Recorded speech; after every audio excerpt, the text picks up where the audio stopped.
It's time to sit back, relax, and listen to Change Your Attitude, Change Your Life.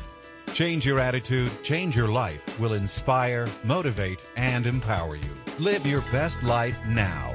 Listen, learn, think, and decide. Change your attitude, change your life.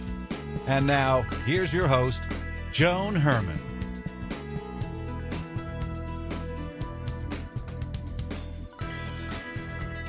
Welcome to Change Your Attitude, Change Your Life. I'm Joan Herman. Thanks for tuning in. Change Your Attitude, Change Your Life brings you interviews with some of the most inspirational and influential people in the world.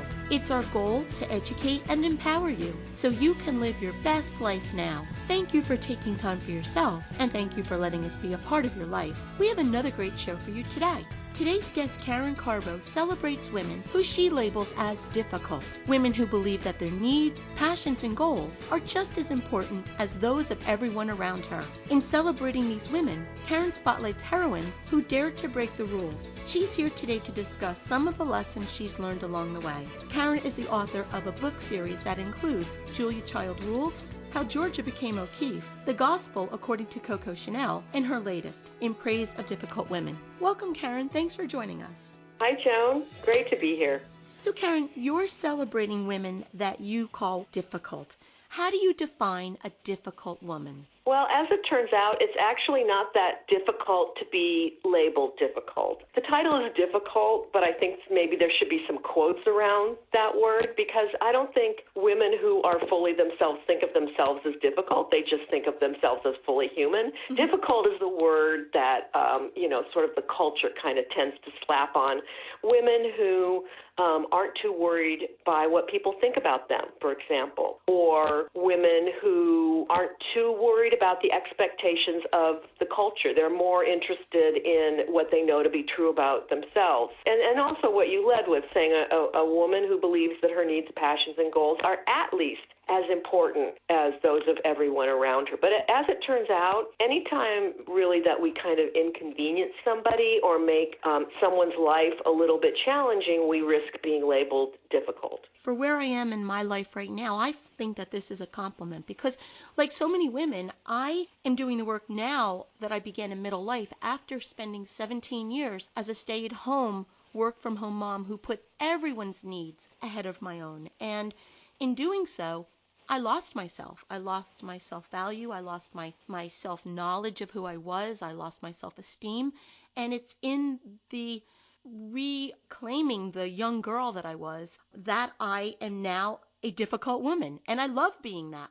So I love that you're celebrating women that are just putting themselves in the equation. That's very, very true. And I was interested that you brought up being a young girl, because I feel like when we're kids, we're sort of, and I know I certainly was, I was a daddy's girl. My dad taught me how to hammer and build stuff and do sports. And then, as I sort of moved into puberty, it was like, oh, no. Now you have to be sweet and nice and mind your manners. And, I feel that getting back to kind of that energy and that drive and that spirit that we had as young girls, we're difficult. And I think that, like I said, when young women start to kind of come of age, it gets very complicated. And I think, too, that urge to nurture that you're talking about, which is a wonderful thing, but it gets a little exploited. It's like, just because I love making your favorite pie doesn't mean that I don't also want to, pursue what's meaningful to me. And, Karen, when I changed the rules of the relationship that I had established for all of those years, my husband resisted, and it ended up in a divorce because I wanted to be the person that I knew I was. And it was just changing what he knew.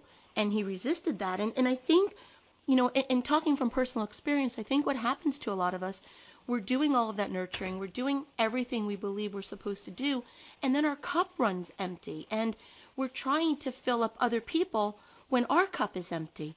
And it's just so important to nurture ourselves and keep our cup full. Yeah, well, that's exactly true. And I think also, it's interesting because there's a kind of species of female behavior that is sort of more, it's also difficult, but it's like, a woman is acting out, or she's angry and now she's crying because she's so exhausted. And, the men go to the bar and they have a drink and they go, women, what are you going to do with it? Like, that kind of female behavior, which is disruptive, but I think it's something that everyone kind of expects.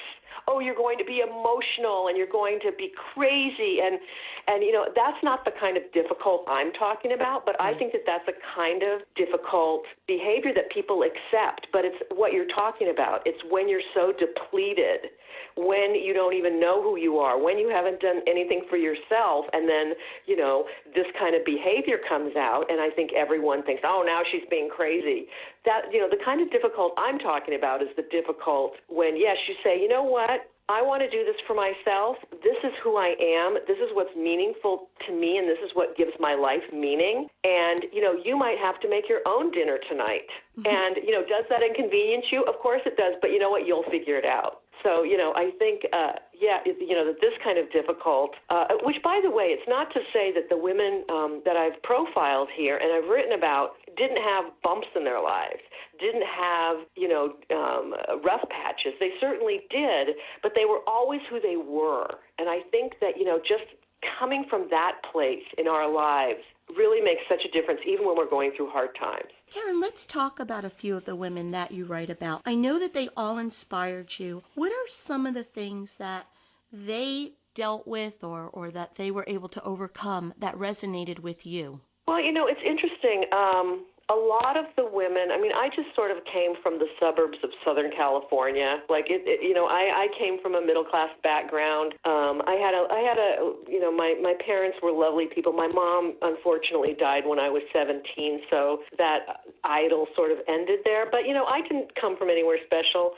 And I think, a lot of these women, to be able to make something of themselves, to being difficult wasn't really a luxury. Like it was a matter of sort of survival, So, you look at someone like Gloria Steinem, or Helen Gurley Brown, like they came from kind of hard scrabble, they came from sort of difficult families, and for them to sort of move into who they were, it required a lot of courage and a lot of sort of bucking the cultural expectations of the time, and so that's very inspiring to me. The other thing that is inspiring, and you sort of touched on this, is like if you look at someone like Elizabeth Warren, who's quite outspoken and quite, sort of criticized now as being difficult, but she sort of began life, again, she was from the middle class. She went to college in Washington, D.C. She got a scholarship, and she left college to go home and marry her high school boyfriend. So she didn't seem to be behaving in a way that was too difficult early on, but as she got older, she became more difficult. So that's something else that I find really inspiring, is that some of these women, their personalities, you could tell right out of the chute they're difficult, but some of them kind of evolved and grew into that more singular, difficult nature, and I find that to be quite inspiring. For someone who's listening to you right now and says that I want to become more difficult, I want to be empowered, I want to stake my claim in the world, what advice do you offer to help us show our difficult side? Well, I think, that's because right, we have to do it.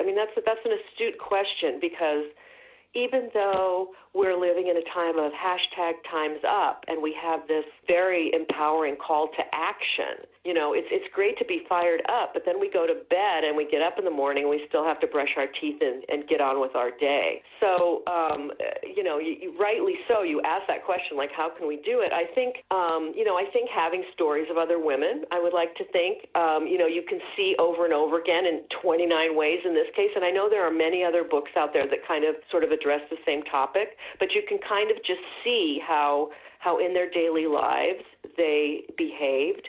But I also feel like, it's not so much a matter of becoming somebody different or sort of stretching. I think we all really just kind of finding a way to embrace your own true nature is is how we become a little more difficult, because there's going to be sides of us that are going to rub people the wrong way. There are going to be opinions that we have that maybe not everyone will agree with. I don't think we need to, if you're not like a speech maker, I don't think you need to become a speech maker. If you're not an extrovert, I don't think you need to become an extrovert.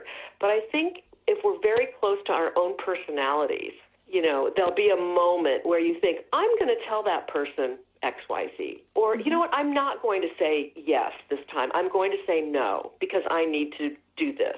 I am not going to keep helicopter parenting my children. It is time for them to stand on their own 2 feet a little bit. And by the way, I need a break, So I think if we're just sort of really close to who we are, we become aware of those moments when we're sort of trying to contort our behavior or put a good face on it or overstep doing things for people so they're happy. And I think that it's actually not that complicated, but we just sort of have to have the courage to see it and to then act on it. The book is In Praise of Difficult Women, Life Lessons from 29 Heroines Who Dared to Break the Rules. If you'd like to get more information about Karen and her work, you can visit KarenKarbo.com. Karen, in our final moments, what's the takeaway? What would you like to leave our listeners with? I would like this, people to read this book and to have it, because it also, it talks about all the different kind of moments in history, right? We are all the daughters of the time in which we were born and raised. And if I think the oldest difficult woman in my book is Coco Chanel, who was born in 1883, right? Mm-hmm. And I think, as we move forward, you can see that throughout time there have always been these women. There have always been women who sort of bucked the trends. There have always been women who, for better or for worse, planted their flag in the sand and said, this is who I am, and, I love you, but you're just going to have to adjust a little bit. And so I hope it empowers people, women, and it inspires them, and it also makes them realize that, they're not alone. It's just a matter of being a full human being. Karen, thank you so much for being here with us and for providing inspiration to do as you said, to step into our full humanity, be our authentic self, be true to ourselves as someone who has been on a very challenging journey. I can tell you that the person that I am today is truly the girl that I knew I would grow to be. So I'm so happy that you're here to share your wisdom with us and share these stories. Thank you, Joan, and congratulations. Thank you. This is Change Your Attitude, Change Your Life. Stay with us. We'll be right back.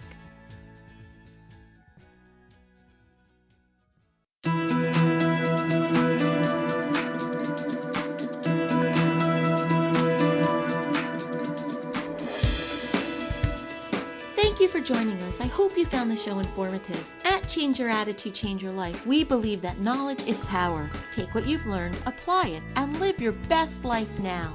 Remember that the information provided are the opinions of our guests and should never replace the advice of a professional who knows your personal situation. If you'd like more information, visit our website, CYACYL.com. While on the site, listen to past shows on demand, read our digital magazine, take part in the book club, check out our team, and be sure to follow the show on social media. Until next time, this is Joan Herman. Thanks for tuning in.